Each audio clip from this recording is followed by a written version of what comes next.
So I'm going to show you how to make the no-bake cookies that we would make in the classroom here during the measuring lab.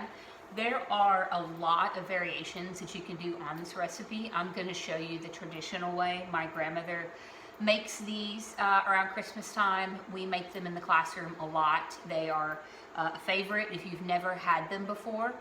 The no-bake cookies taste kind of like a Reese cup. And we've had students that have made them without chocolate blondies. We've had students that have made them without peanut butter. Butterscotch instead of peanut butter was a variation. One year we had my students took this recipe and came up with their own variations, and we definitely had some really fun ones. So I'm going to demonstrate really quickly here for you. So I have done my mise en place. It's kind of hard to see the way my video is set up. I'm here at the house by myself, so I'm using my tripod and my phone to make this video. But I have everything laid out. So I have my ingredients, I have my measuring equipment, my pan is prepared and ready, and I'm ready to kind of start cooking. You can't see it on camera, but over here I have my computer turned on, and then my recipe is pulled up, although I have this one pretty well memorized. So I'm going to make kind of a small batch. I'm going to use my induction cooker so that I'm right here kind of on camera. The induction cooker needs a special pan. Currently, this is the pan that I have, which is more of a saute pan. If I were going to make these normally, I would utilize a saucepan, probably maybe even a little bit bigger one, but currently my saucepan doesn't work. This is a non-stick pan, so I'm also going to use a wooden spoon to mix these. If I had a metal pan, I would start with my whisk. So I'm going to put the first 4 ingredients in the recipe. To measure my butter, I'm using the stick method. My butter is kind of soft because I'm making other batches of cookies. And I'm just going to eyeball a half of a stick. For this recipe, I'm using margarine instead of real butter because it really turns out pretty much the same. So I'm going to go ahead and turn my skillet up. Set that in the sink. Next, I'm going to add milk. So if you are lactose intolerant, or if you do not consume animal products, then coconut milk is actually a really good substitute in this recipe. It makes it taste kind of more like a Mounds bar. It gives it a little bit of a fun flavor. You could also use other milk substitutes or other liquids as well, but I'm going to use regular milk. So it calls for 1/3 of a cup. Now I could use my 1/3 of a cup dry measuring cup. It's volume, but it's really difficult to get 1/3 of a cup of milk all the way to that level. So I want to use a liquid measuring cup. So I have my liquid measuring cup on eye level. I'm going to scoot down here so that I can see it. And I don't have a small liquid measuring cup here at my house, so I barely put any. And then I'm done with that ingredient, so I put it over here and I add it to the pan with my butter. I'm done with my liquid measuring cup. I'm going to set that in the sink. And then next I'm going to add sugar. So this calls for 3/4 of a cup to 1 cup of sugar. I'm going to go ahead and do 1/2 of a cup of sugar.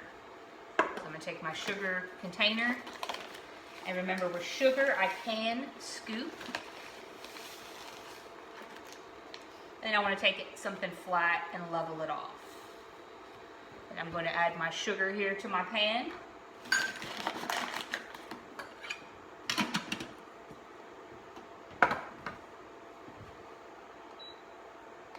Turn my thing down here, and then I'm going to add cocoa. I do want mine to have a chocolate taste to them, to be chocolate and peanut butter cookies.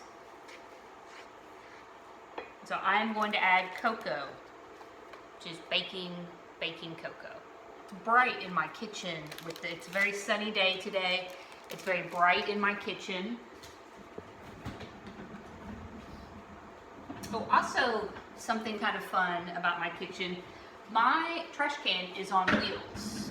So it was really easy to get some little caster wheels off Amazon and take a piece of plywood and put them on there and mount my trash can to it.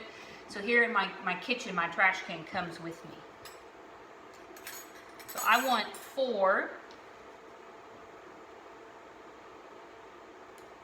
tablespoons of cocoa. So I'm going to scoop, heat, level, and dump.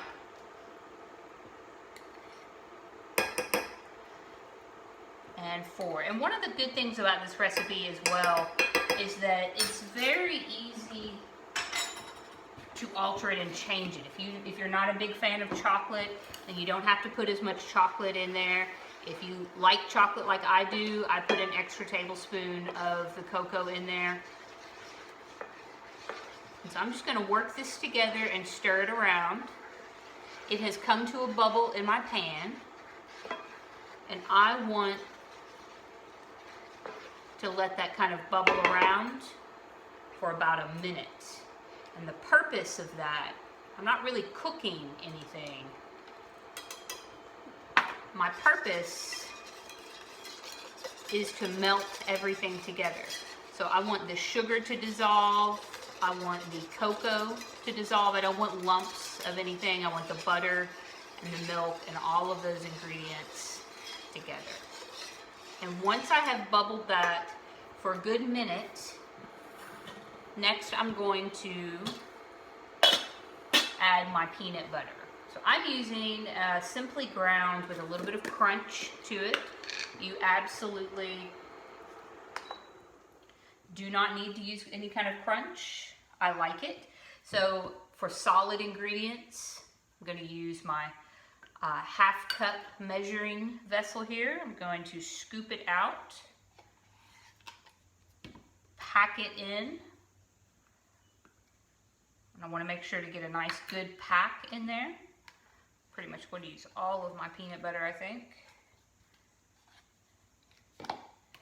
In fact, I am. I can see that after I pack all this in, and as I pushed it down, I heard an air pocket. I have a little bit more than a half cup of peanut butter. I'm going to go ahead and add it all in. In this particular recipe, an extra tablespoon or a little bit more of peanut butter would be okay.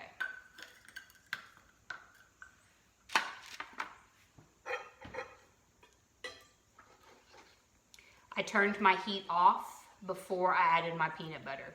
I want the heat that is in the pan to melt that peanut butter. I do not want to cook that peanut butter because that peanut butter and that chocolate would both burn.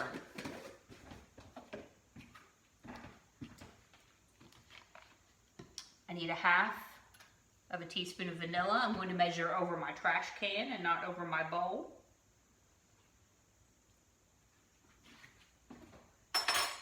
You'll notice as I'm done with utensils, I put them into